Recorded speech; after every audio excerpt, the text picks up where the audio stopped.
پاکستان کے معروف کالم نگار محمد عرفان صدیقی کا روزنامہ جنگ میں شائع ہونے والا کالم سی پیک منصوبے کا ہیرو 2013 میں میاں نواز شریف کی حکومت کے قیام کے ساتھ ہی بڑے منصوبے سی پیک کا آغاز کیا گیا۔ سی پیک 40 ارب ڈالر کی مالیت کا منصوبہ تھا، جس کے لیے اس وقت کے وزیر اعظم میاں نواز شریف نے اپنے با اعتماد ساتھی اور مسلم لیگ نون کے چند قابل ترین شخصیات میں سے ایک احسن اقبال کو وفاقی وزیر برائے منصوبہ بندی کے ساتھ سی پیک منصوبے کا نگران بھی مقرر کیا،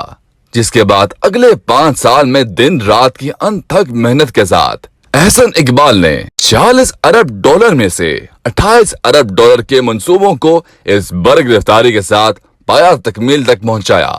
کہ چینی حکومت بھی احسن اقبال کی کمٹمنٹ، ایمانداری اور دیانتداری کی تعریف کیے بغیر نہ رہ سکی۔